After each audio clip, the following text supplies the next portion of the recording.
Could I Yes. know name the order in which the name has to be said? Hold out for the Yeah, presentation. I'll just inform you. So, good afternoon, everyone, and I welcome you to this after lunch session of the Digital Geography Conference. And this session is titled "Of Digital Life Worlds, Living, Talking, and Sharing." This session is until 3 p.m. and we have 3 presentations. And we have with us today Dr. Dave Patek as a chair of the session. Dr. Dave Patek holds a position of assistant professor at the Department of Sociology, South Asian University, New Delhi. He received his PhD from the Jawaharlal Nehru University. His interests include folklore and governance, theoretical and methodological issues in social sciences, education, youth, and teaching. He's widely published. If you look at his publication list, it's a very long list. He's widely published in the form of journal papers, monographs, edited and co-edited volumes. And to name a few would be like Sociology and Social Anthropology in South Asia, Histories and Practices from Orient, Black Swan. Another work is Another South Asia from Primus. He has received various prestigious fellowships like Scholar in Residence, Center for Human Values, IIM Calcutta, the Charles Wallace Fellowship at the Queen's University, Belfast, and the UGC IIAS Associateship at the Indian Institute of Advanced Studies, Shimla. Dr. Pathak, I cordially welcome you to this session and request you to take on from here. The session is up to 3 p.m. and each speaker gets 15 minutes, which will be followed by the discussion. We have 3 papers and the order of it is the first paper will be by Salim Mir, the second one with Noirita Bandhopadhyay, and the third one by Professor Himadri Roy. So this is the order we will be looking at. All right. So may I request the first name you said? I do not know how to. Yeah, Salim Mir. Yeah. Salim. I can't see on the screen. Yeah, here it is.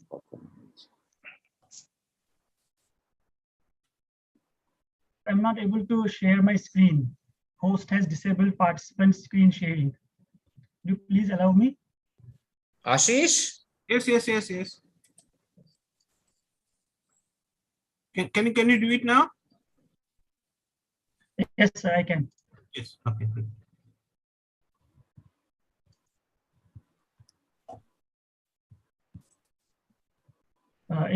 Is it visible to everyone? Yes. Great. Continue. Thank you. A very good afternoon, all. I am going to present before you the Geography of Virtual Worlds, a case study of the Second Life digital platform. The main aim of the study is to explore the possibilities of research for geographers in the virtual worlds. The study also attempts to analyze how the concept of space is designed, created, and utilized in the virtual world of Second Life. Explore how social relations in virtual world are shaped by its geography. Understand how the boundaries between virtual worlds and the actual world are blurring, and explore what has been the focus of geographers vis-a-vis cyberspace and virtual worlds. This is an exploratory research. The methods used are observation and online and literature survey. I have been on Second Life for quite some time and have been collecting the primary data as participant observation. As secondary method, I have extensively used the online resources like blogs, websites, and the social media, as well as the literature available in the form of books and research articles. So what is a virtual world? To define a virtual world, we need to understand what the term world means. The definition of world comprises of 3 main components: a shared space, experiences and interpretations of those experiences, and physical bodies. The term virtual refers to simulated experience that gives sense of something that is almost real, something which is perceived to exist but lacks physical properties beyond the screen. Therefore, the virtual world is a simulated environment which meets the framework of the actual world. These are shared simulated spaces which are inhabited and shaped by their inhabitants who are represented as avatars. The word avatar, as we all know, comes from the Sanskrit language and can be translated as God's appearance on earth.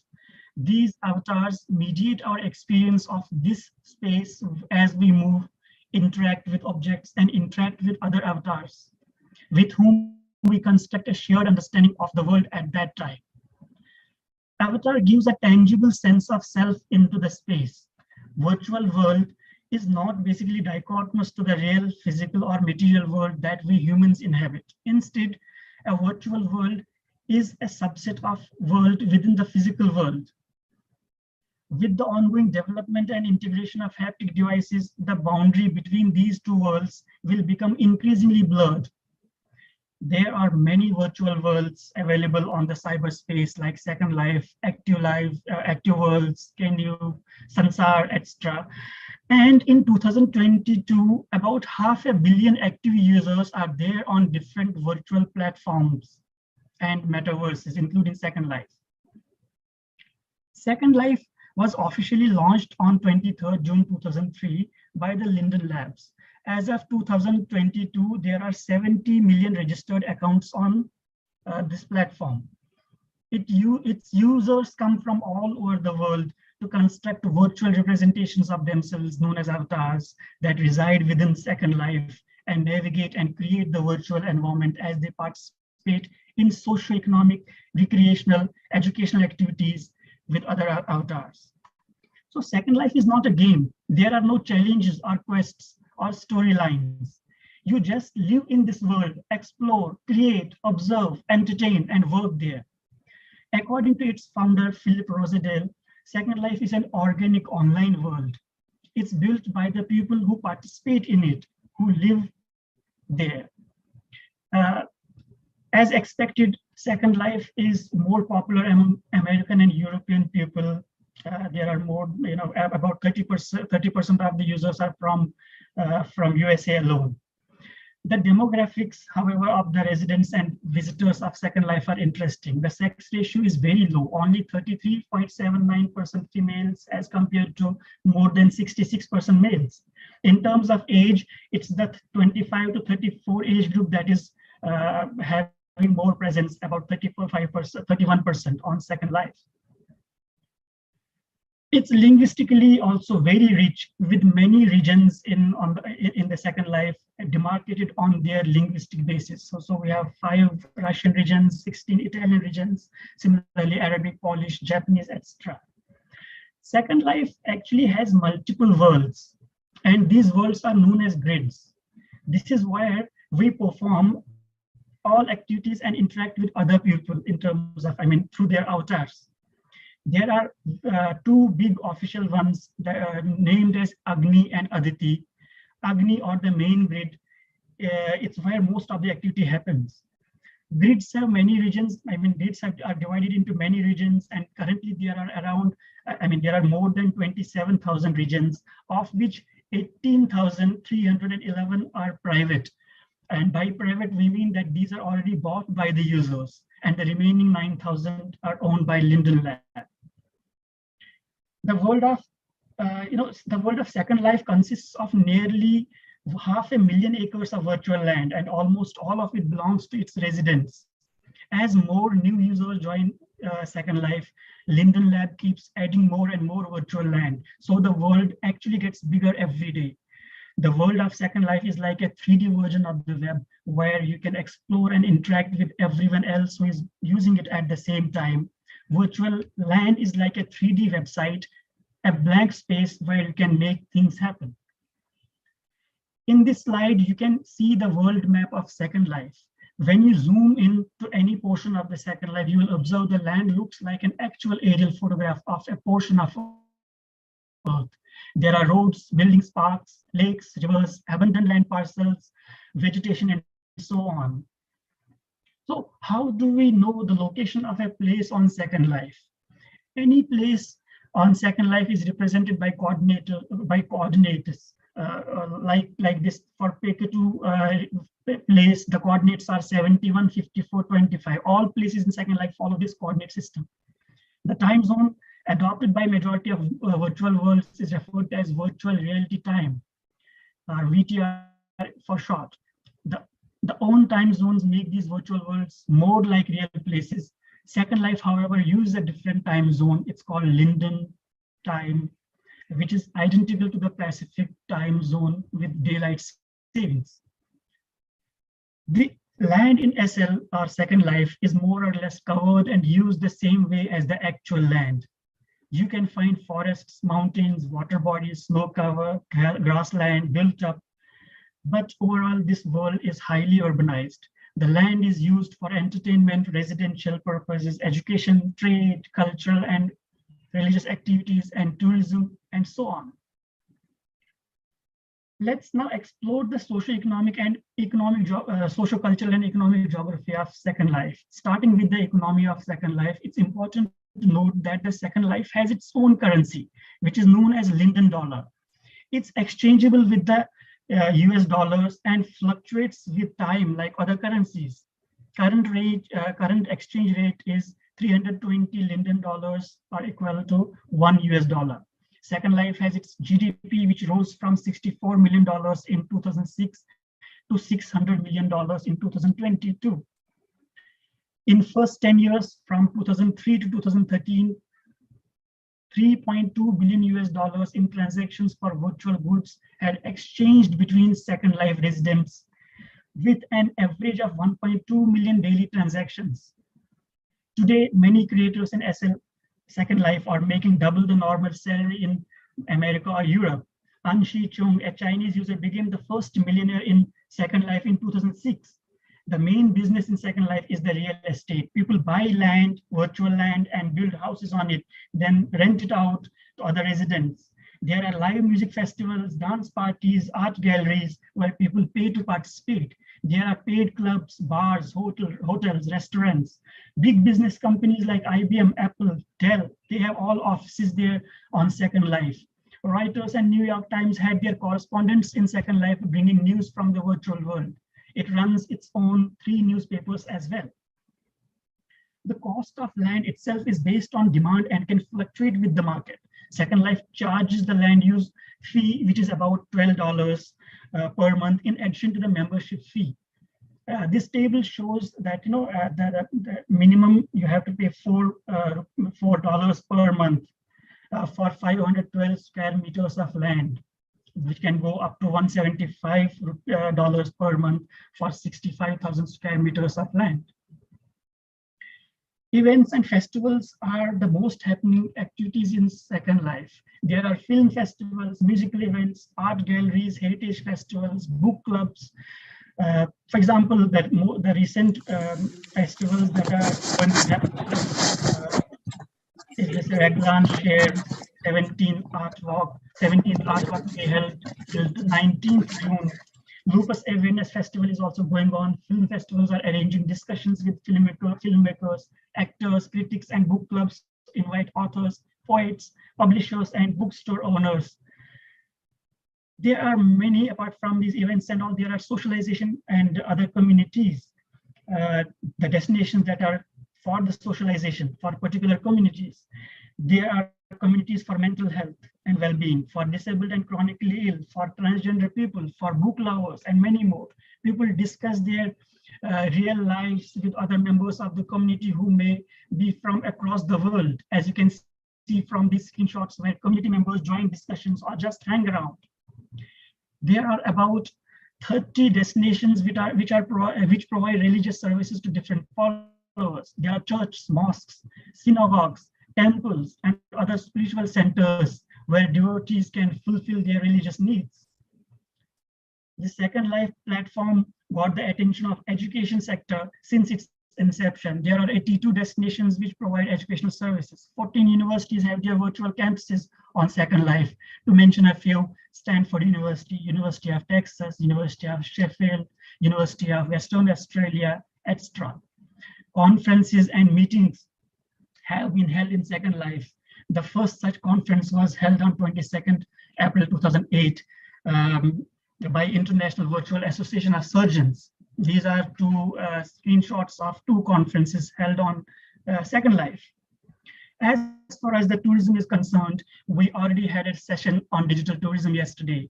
Many aspects have been covered there, but platforms like Second Life provide further impetus to virtual tourism, as the experience can be immersive and collaborative. It is not just seeing the places, but visiting them, interacting with its inhabitants.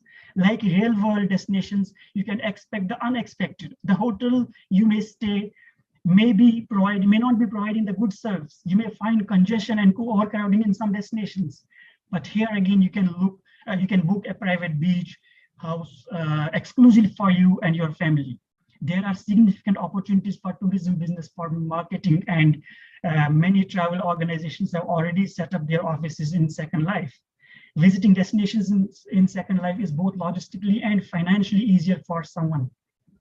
There are 96 parks, 19 vacation spots, and which include hotels, spas, and resorts. And some hotels in Second Life charge you as much as $12 per night.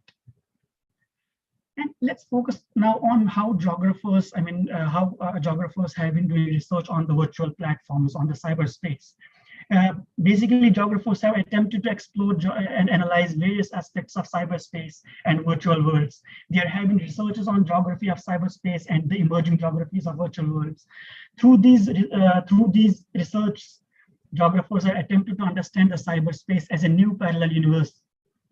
Cyberspace geography became a subfield subsequently. One view of geographers was that the internet was space-time destroyer, which shrinks distance and time to zero, so that the geography and time are no longer boundaries. Further, this view considered cyberspace as antispatial, thereby lacking the rigor of geography. However, the other view is that while cyberspace does have a significant influence concerning space-time relations, geography and time continue to matter. So the real space is merely being overlaid by virtual space in a symbiotic fashion. New spaces of flow and old space of places should be continued simultaneously. So geographers have dealt with researches on virtual spaces throughout my study, whether it was as the participant observer in the Second Life or using secondary literature. I have observed that there are way more similarities between the actual world and the virtual world.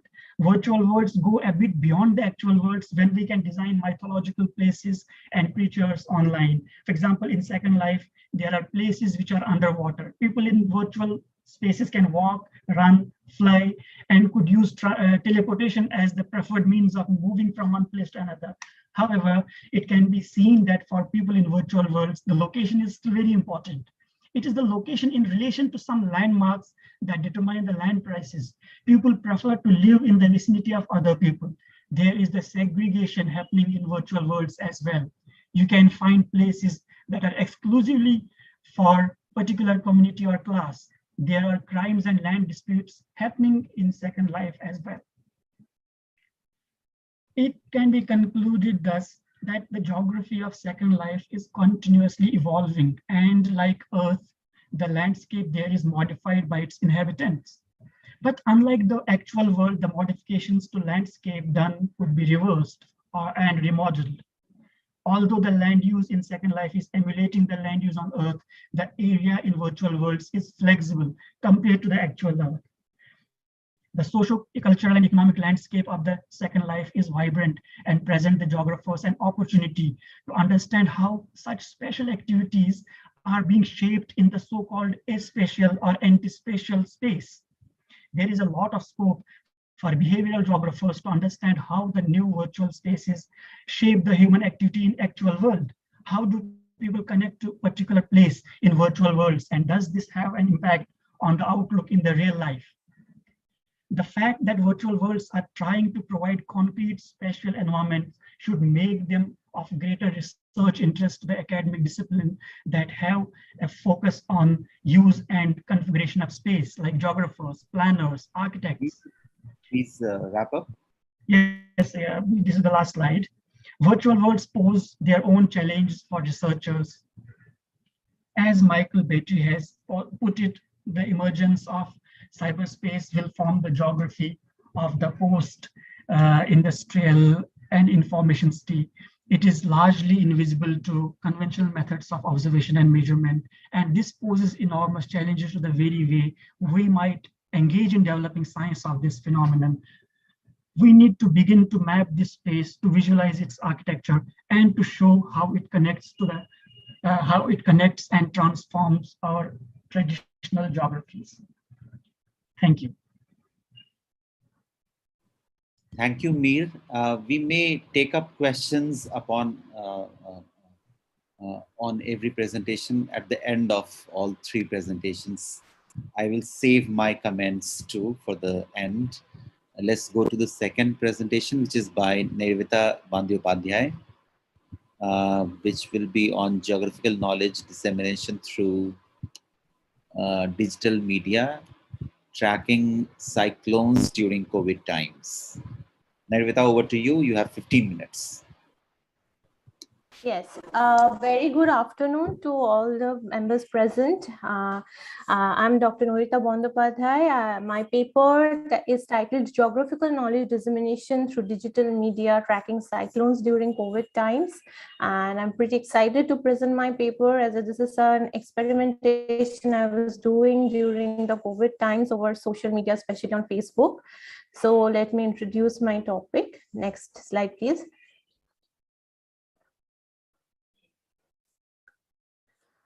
Yes, academicians from geography background like me, who teaches in colleges, we especially do not use social media for teaching much, as mostly due to lack of awareness and confidence in using this technology, and we are not much versed with this method. And also there is this limited use of social media by academicians. But over time, we have observed that pages on social media, it provides a clear benefit for improved communication with students, information dissemination, and also visualization of spatial phenomena for increased learning and satisfaction.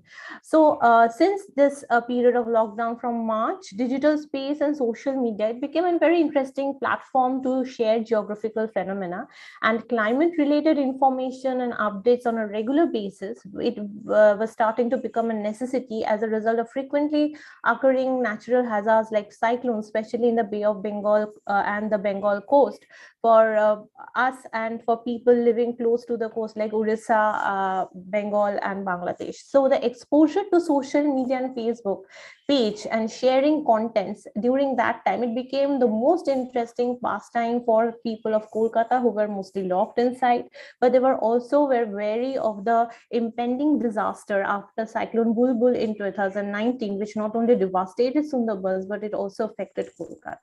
Next slide, please. The problem, why I was especially looking at the problem is a statement of the problem. No, previous slide, please. Yes, the students took little interest in the online classes, but they were more observed to be active on social media sites like Facebook and Twitter during the study hours. So, and they were repeatedly posting and sharing geographical events around the world on Facebook, but they were mostly staying indoors, and they started browsing a lot of news sites and information on social media, and we discussed the cyclone, and there was a lot of fake news which was also being circulated regarding the path of the cyclone through Kolkata, that started creating a panic among the elderly people and their relatives who were also staying abroad and in other cities. So the confusion on social media and sharing of messages, it became a norm as people with smartphones, they started interpreting weather information in their own way from weather apps like Windy during Amphan in 2020. So this led to a lot of panic for the people who were already suffering from the trauma that was faced by Cyclone Fani in 2019. Next slide, please. So this actually necessitated this modeling for cyclone tracks, and there were several simulation models there that were available for tracking cyclones. So can you say, please play the slide, please? There's a video at the end. Yeah. So you can see how these simulation models over digital space, they are very useful in actually showing how the cyclone is forming and the low pressure is forming, and then it is moving towards the land and ultimately making landfall. And this kind of an animation became very interesting for people who were logged on to the social media sites. So next slide, please. So this actually necessitated, and the brainchild of my creating my page was born, and it was called Meghdoot. And my aim was to understand that how creation of a particular platform and page on social media by me. I'm also a teacher in a college. So this helped to create general awareness about geographical knowledge in a very stressful time when people were already fighting COVID, because one, we had the problem of a pandemic, which was already creating a stress, and on the top of it, there was a stress of a pandemic and a stress of a natural hazard, that the cyclone was repeatedly hitting the Bengal coast. So this page was started, and the methodology that I took was, after many participants joined over a period of a month, I had many participants joining in. There were many people who were also geography students, but many friends from Facebook, they also took keen interest in this page. So I got almost more than 300 to 400 members in a matter of a month. And from there, I took 50 samples of geography students and 50 samples of non-geography from people background, and especially the age was between 18 to 38 years. So the case study, next slide, please. So the case study of Meghdoot page, it is an online platform. It is created on Facebook and Twitter, and it is mainly made for making complex geographical knowledge much lucid. And the motivation is that the understanding of climatology and GIS remote sensing is very limited to the elitist class who only have a degree in climatology or in geography, but not very easily understandable to the local people or the students, undergraduate students.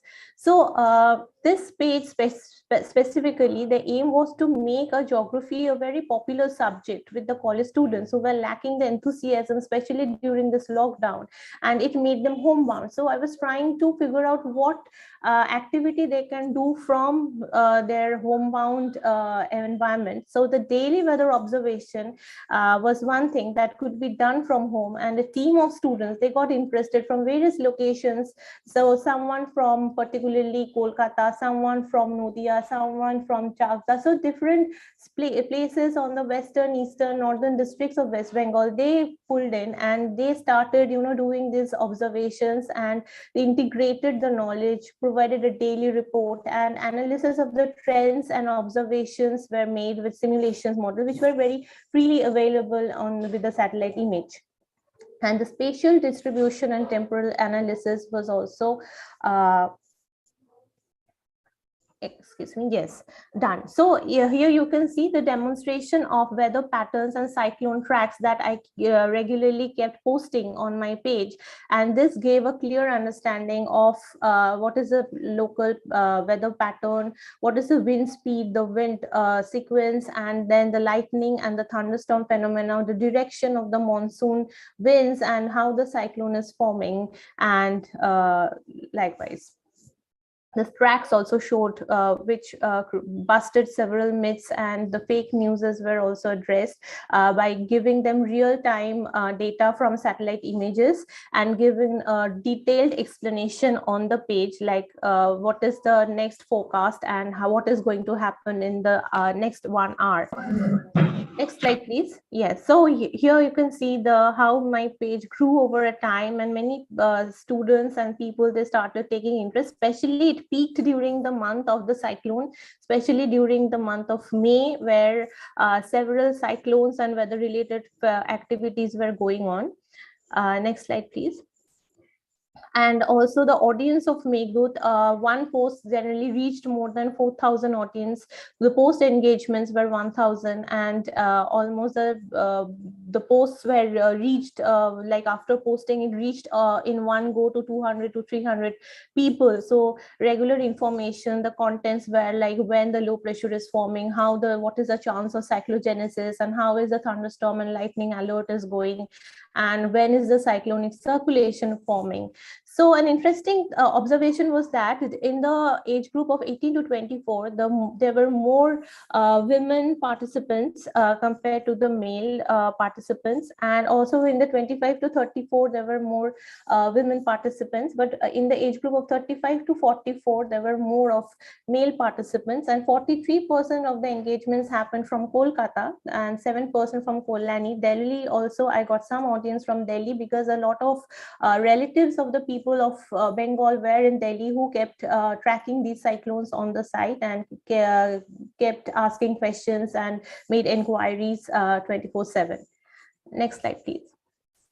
So this not only made impact with the people, but the local corporation, the Kolkata Municipal Corporation, they also took interest because Meghdut was giving hourly information that IMD was not it was not very valid, or from the site of IMD, the local people could not make it very easily understandable. So with the Kolkata Municipal Corporation, which started as a voluntary organization, it regularly kept giving them hourly prediction in advance, 24 hours in advance. And this helped in actually preventing waterlogging problem, because Meghdut was actually giving cyclone prediction not only 24 hours in advance, but 10 days advance information from satellite images with the help of 10 to 12 simulation models all over the world, and global forecasting models and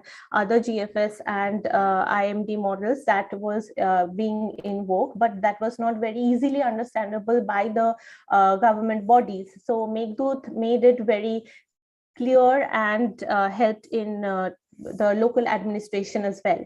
And on the not only on the digital media, but like the newspaper, but also on the news channel, it addressed like how fake news was created and how actually the situation was. So it was demonstrated on news channels that what is the actual path, and there is no need of panicking in a situation when there was no harm for the Bengal coast, because whenever the low was forming, the track was showing through Orissa, but they kept talking about the cyclone path through Kolkata, which created a lot of panic. So the news channels, they started taking up this information because it became very popular, and with detailed discussion, tried to give a proper explanation over social media and tried to communicate the geographical knowledge with the locals, which is not very easily understandable to them. Next slide, please. Yes, so here is a very quick visualization of you can see like how the satellite images were, and the comments that I got was that it is very interesting and so are your explanations. I sincerely appreciate your effort in creating Meghdut. It will be educative to many.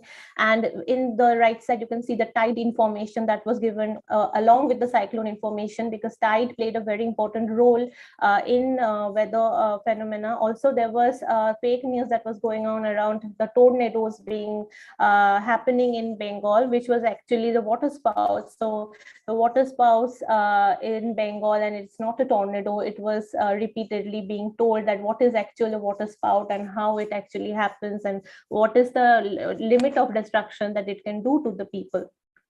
Next slide, please. So just come to the findings. Yes, so the creation of this alternative space with more interesting contents and 24/7 interaction, it made geographical the general people, apart from creating interest in the students. So the target groups and the control groups, being the students, they benefited from this visual mode of demonstration, which they could access from the smartphones anytime. And the queries increased through messages at the Meghdut page during the pre and post hazards. And it was also seen that the findings, they point out that geographical knowledge, if it can be communicated in a more fluid regional language on digital space, it can help in easy understanding of complex systems and address anxiety issues that were related to natural hazards. So the visual representation of data in a simple form also made understanding of simulation models easier, and interpretation of social media apps became less complex. So misinterpretation of geographical knowledge was avoided with logical explanations on digital media. So with this, I would like to end my paper. So thank you very much. Thank you, Narita. That was quite timely. Last presentation of this session is by Himadri Roy. May I request Himadri to please start presenting his paper, Digital Communications of Gay and Bisexual Men in Contemporary Cyberspace.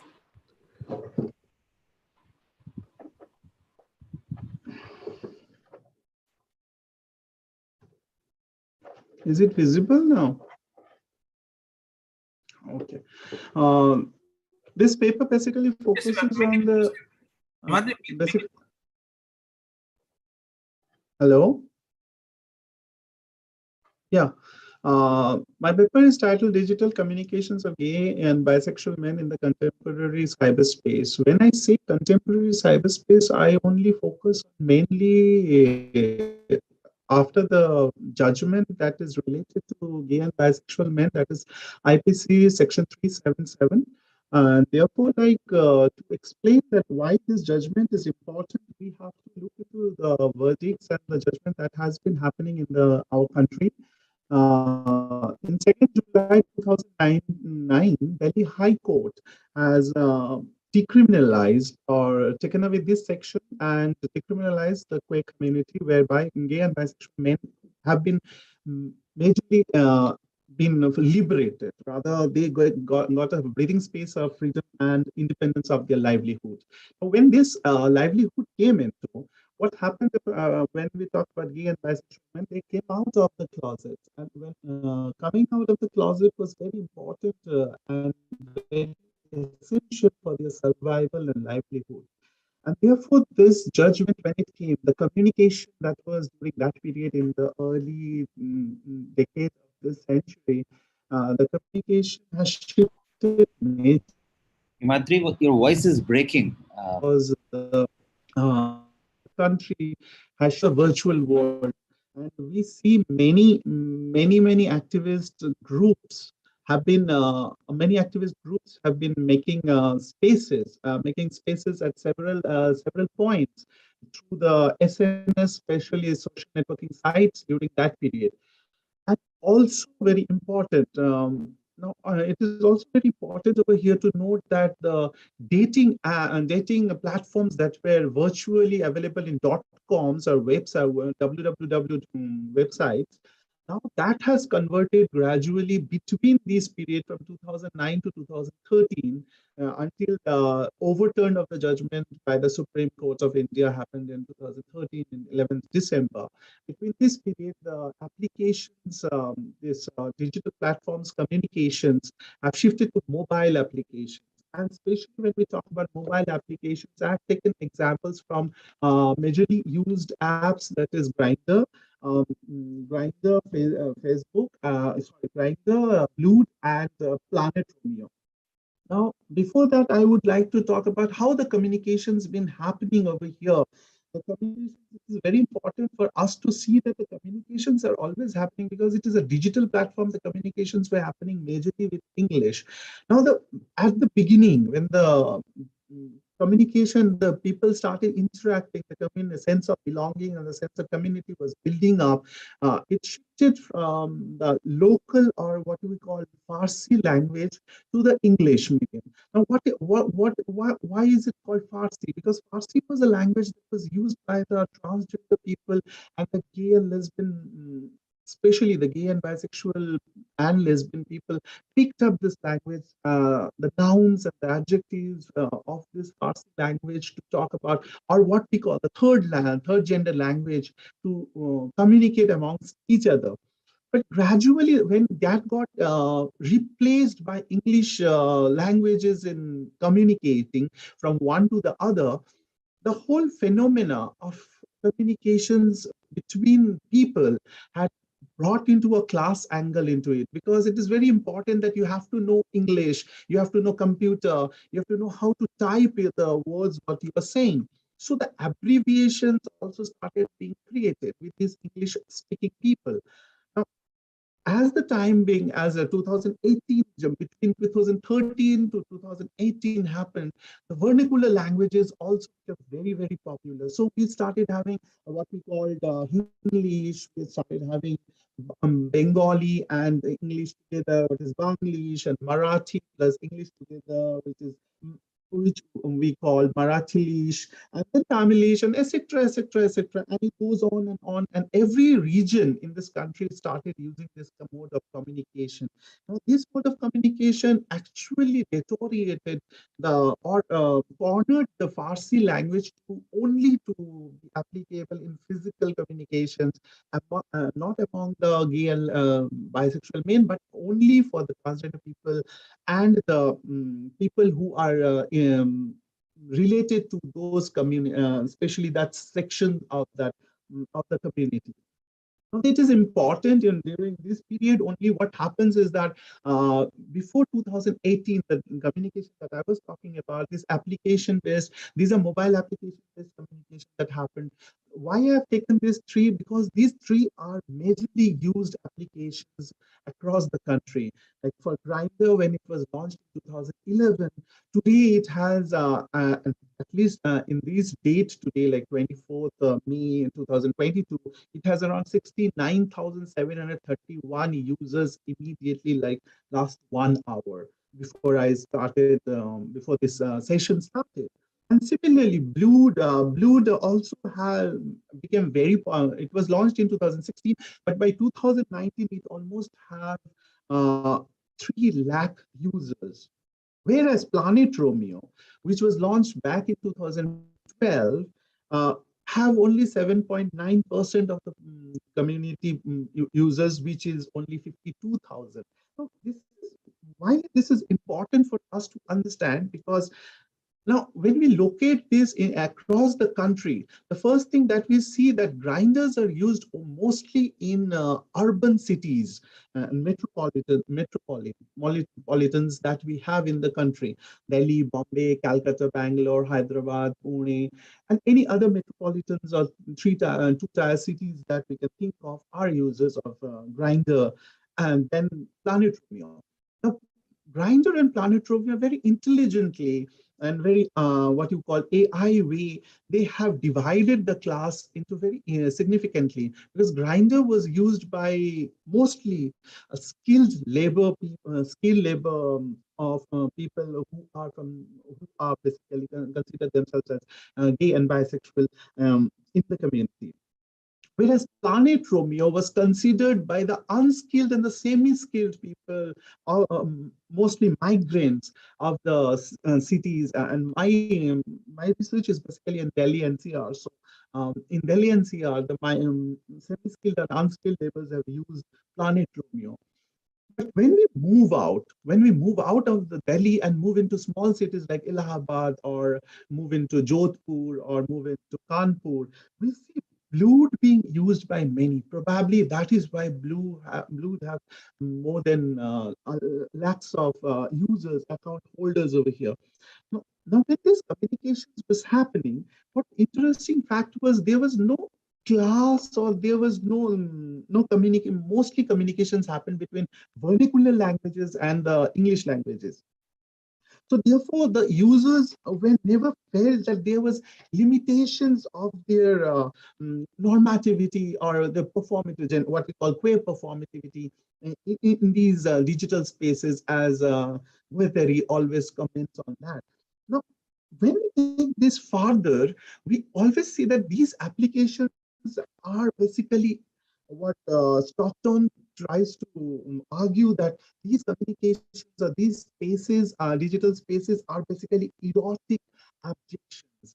Now, I have a critique. I feel that it's not only erotic abjections, but also it talks about queer normativity, because people who are closeted, it is very hard to map them.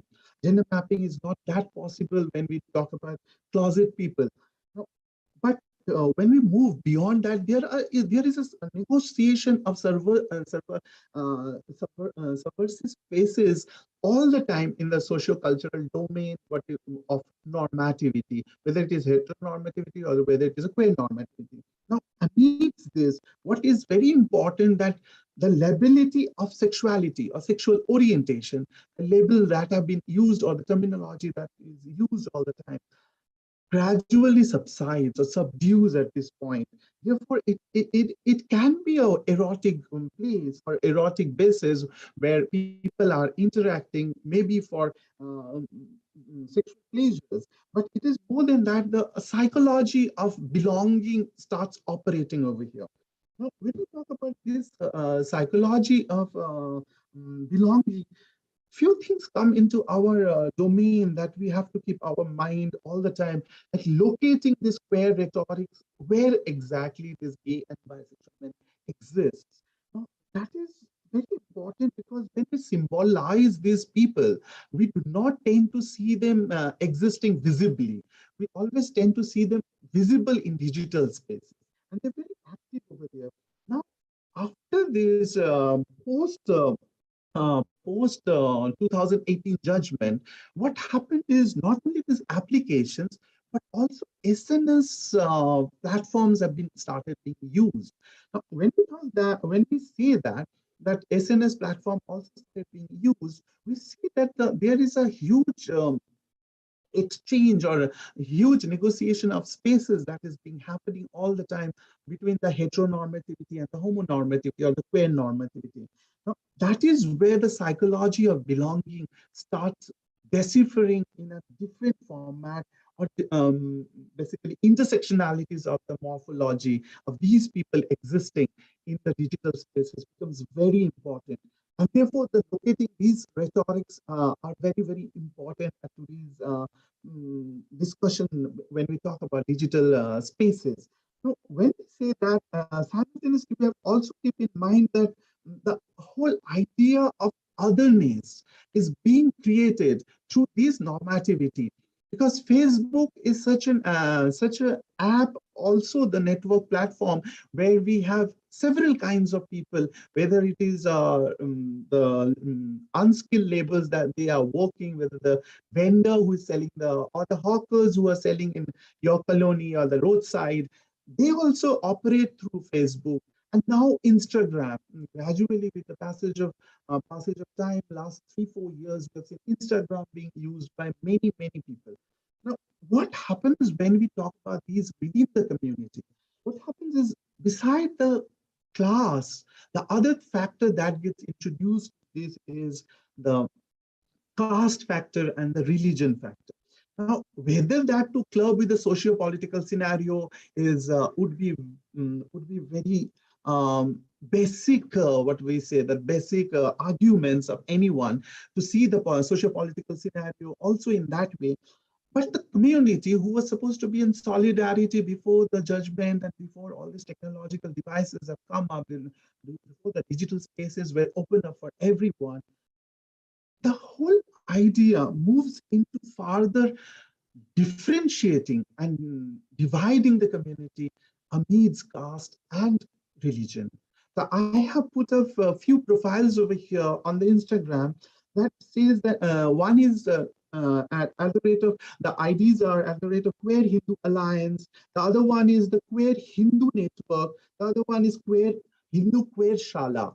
Now, the first top three are those Hindu-based, Hinduism-based queer people who believes that they are Hindu and they are queer, and they also have a platform. They have generated a platform where from thousands and thousands of followers are there who are regularly posting something or something.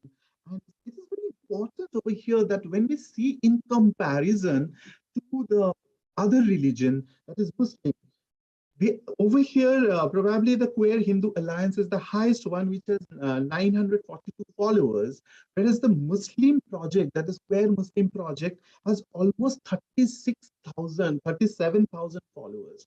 So the differentiations of what do we say, the followers also makes a big impact in the social and digital spaces. And therefore, what we think that in digital space, probably people are creating these kind of profiles and this kind of divisions. It is not operating the way they are planning to operate, because the Muslims are taking over, and the sympathizers of this religious divide, also who are not part or who do not want to be the religious divide to operate, they are also being part of it. We do have, similarly, we do have Dalit Queer Project where 7,000, almost 7,000 followers are there. Then we have Queer Against Fascism 2020, another account where almost 4,000 followers are there, which basically talks about the way Dalit lives matter. And these are very important. Why I'm saying, because at this moment when we're talking about, there is a socio-psychological character of the what we have been talking about, the queer normativity. Now the socio-psychological uh, character that becomes very important is creating an ego. Creating an ego, what Melanie Klein is trying to argue in her book, that ego psychology operates among queer people when they rise, when they get divided on the basis of caste or religion. Now, taking that further, Jean Lepanche also talks about the otherness of queer people. Now, the otherness obviously seems to be at a very basic or banal level. It will see that the homo versus the hetero, or the transgender versus the cisgender. It does not operate that way in this digital platform. It is rather the other becomes the Muslim versus the Hindu, or upper caste versus the lower caste, or the what is called the Dalit, quote unquote, Dalit class. Now, this is where these platforms become very important.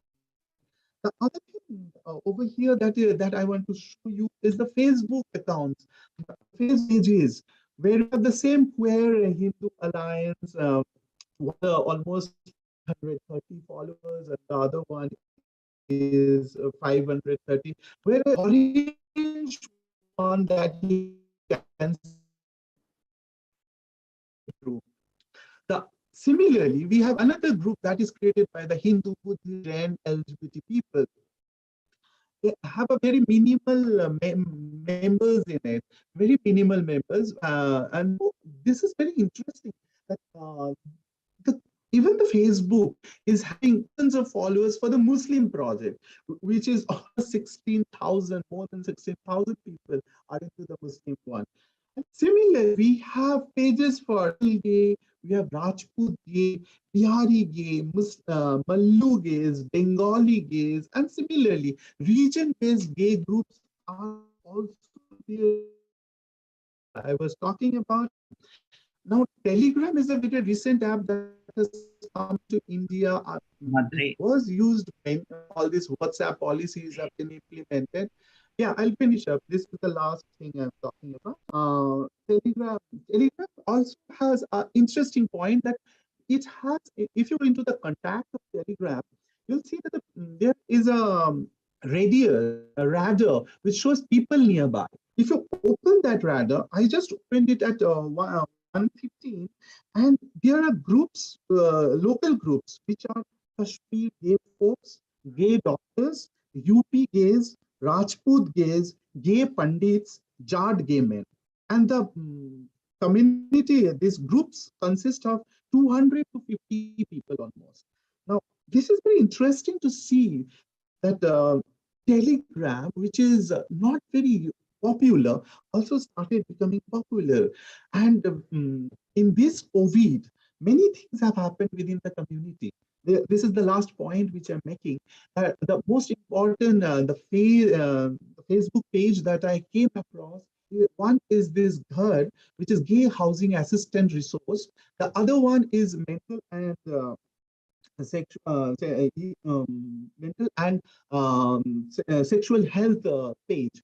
Now, when we talk about this GHAR or Gay Housing Assistant Resource, you can clearly see that the name also has a Hindi alphabet, Devanagari alphabet, as well as Arabic alphabet. So it basically talks that there are no discrimination of religion over here, neither of caste.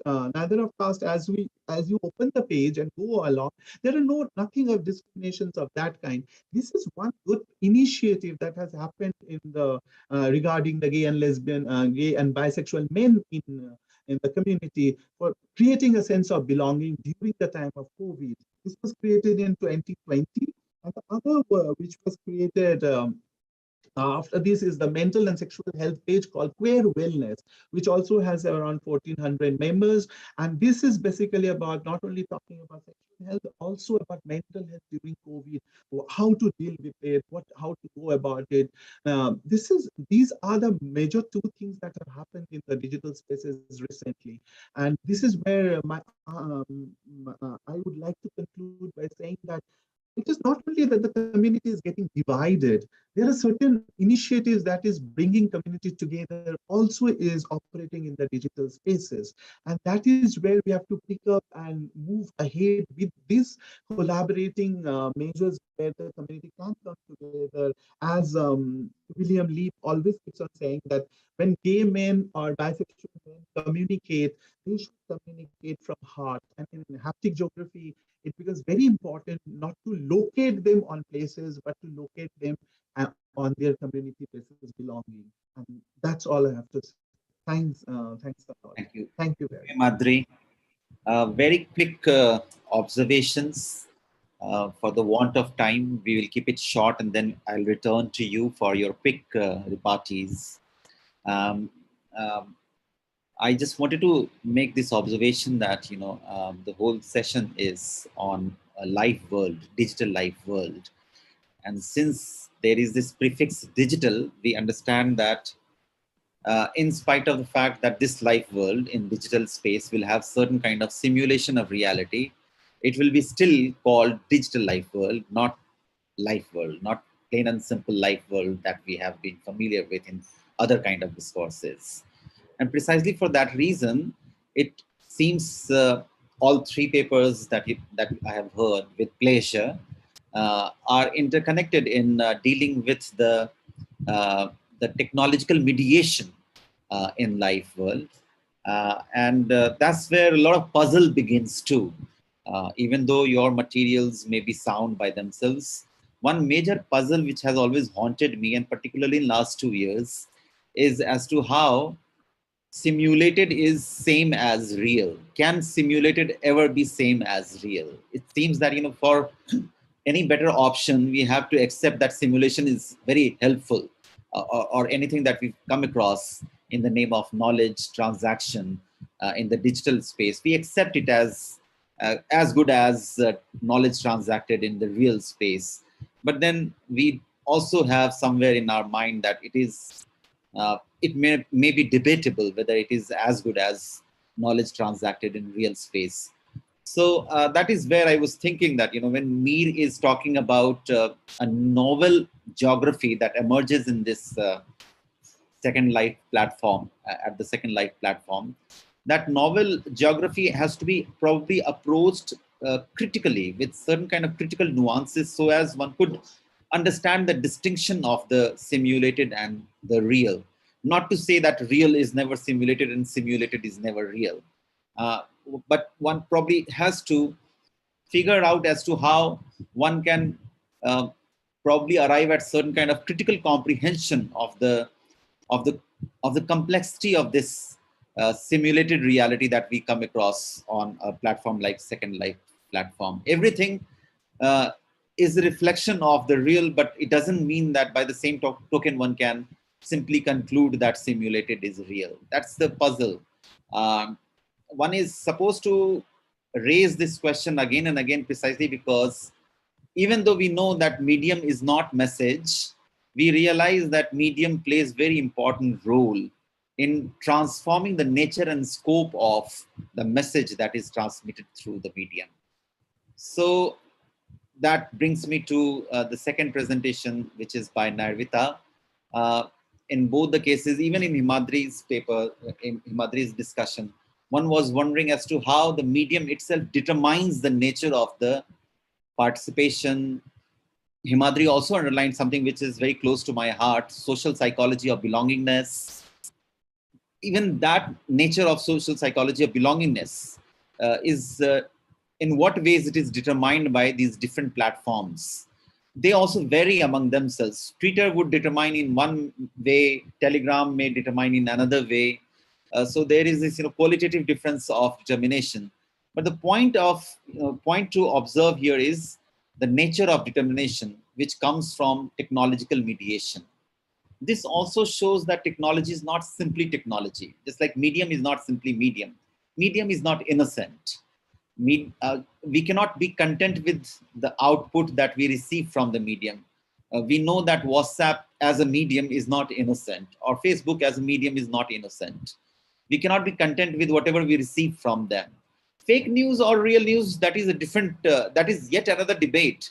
But even otherwise, even if it is not fake news, we know that medium, the nature of medium has played an important role in the packaging of that message.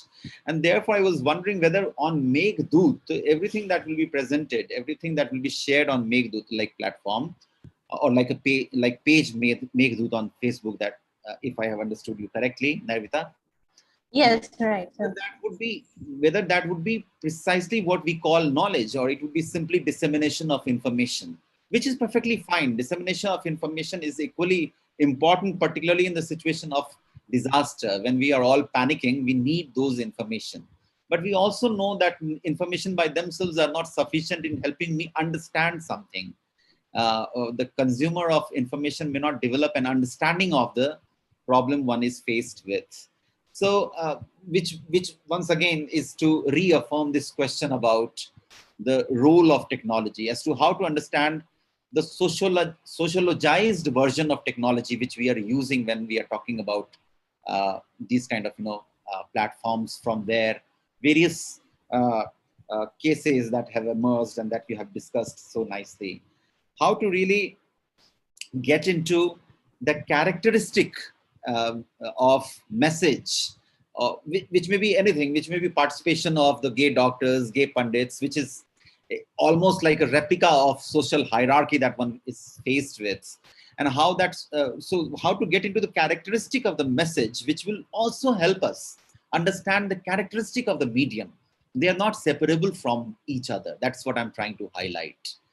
And while doing that, one would become watchful about the fact that we are not here to advertise any platform. We are not here to just promote certain kind of platform. One is always happy to hear success stories as far as using these platforms is concerned. As a teacher, I am sure many others who are in the business of teaching, we all know the benefit of using these platforms, and we have rediscovered the importance of these platforms in the last few years. But then in spite of that, one also knows that one is not very happy listening to paper presentation in this online mode while all cameras are off. We all know how annoying it can be and how disturbing it can be for your cognitive capabilities. So therefore, given that instance too, one has to really get into the business of dissecting, performing certain kind of intellectual surgery on medium and message together, rather than separating them and just talking about the outcomes. This is my broad observation, not to really question the merit of your presentations. You have done a wonderful job, and I'm very grateful that I am part of this whole this session, and I listen to you. If there is any more question from anyone else, we can quickly take up some of those questions. Otherwise, we'll return to three of you. Fine then. If you want to say any of your, your last word, each of you, please. Last word for this session of Obviously not. I think there is one raised hand, Mamta Devi. I can't see any raised hand. Anyway, Mamta Devi, please go ahead. Yes, sir. Yes, sir. Good afternoon, sir. So my question is, how can we distinguish the people of virtual world from the people of actual world on the parameters of consciousness, level of standard of life, and their access to the digital technologies? Mamta ji, do you want to ask this question from any particular panelist, or is for anybody to? Yes, sir. From Second Life. From Second Life. Yeah, yes. So, yeah, it's basically question is for me, but so the consciousness, I mean, we're not talking about the consciousness here when we are talking about Second Life. Second Life is just you have your kind of avatar.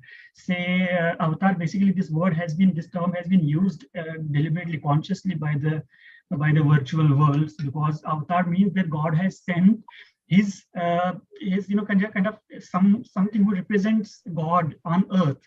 So it's not that God, it's not God himself, it's God's avatar, it's God's replica, not even replica, so which brings the message. So in the online virtual worlds, it's not me, but my replica. I give agency to the avatar that is working on, for example, Second Life, or it's working anywhere on the in the games or somewhere. So kind of, it's not that we were talking about consciousness. So it does not have its own consciousness, and we cannot kind of say that okay, this Second Life avatars will have a consciousness or not. It's me who is represented by that avatar in that particular platform. So there is no question about consciousness.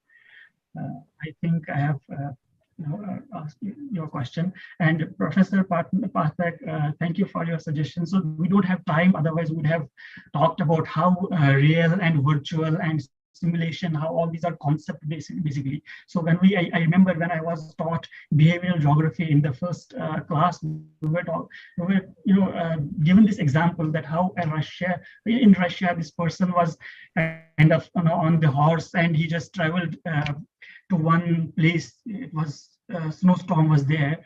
So he just saw that there is this light coming from a particular house, and he just directed his horse to that particular house. When he knocked at the door and he asked the guy that, can I stay here for the night? He said, it's okay, you can stay here for the night, but tell me first, how did you come here? So he just pointed to the direction that, I came from here. He said that, do you know this is the Aral Sea? So, when this guy realized that the reality is that he has traveled on the sea, his perception of the reality changed, and he collapsed. He died. He had a heart attack. And till then he was okay. He thought that he had traveled on a land.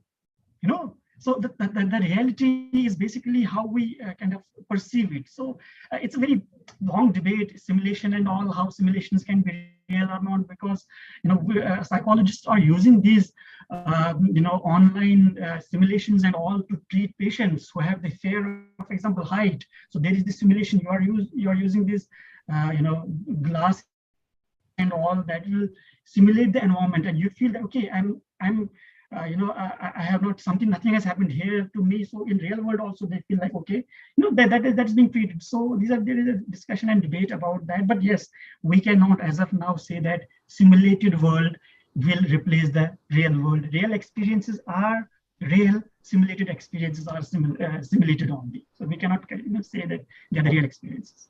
Ashish ji is reminding us of the next note speech. We'll keep it short, and yeah. Yes, Narvita Himadri, last word, nothing more than anything else.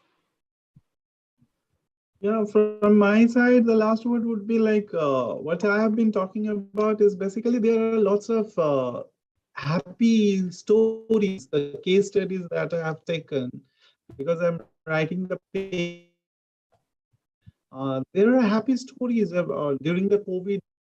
The bad stories are also there. Like,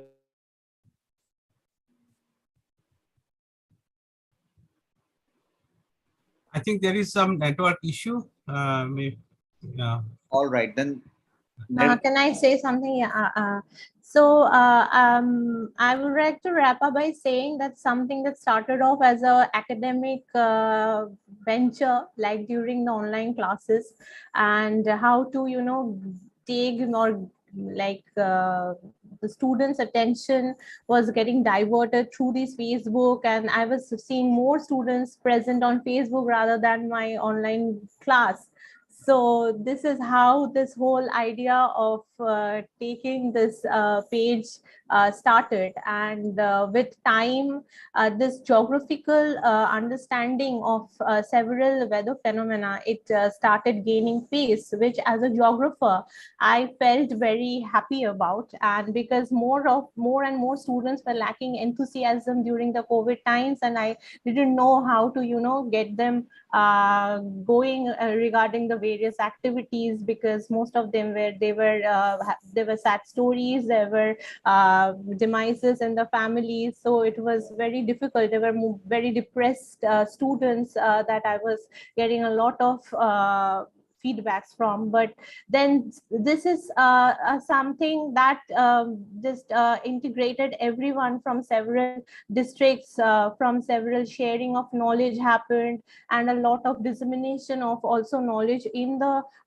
like non-geography background people also started gaining pace. So I feel that as a geographer and as an academician, a creation of an alternative space like this on Facebook, it can be any page, it can be created by anybody, but this can be a very interesting medium of disseminating.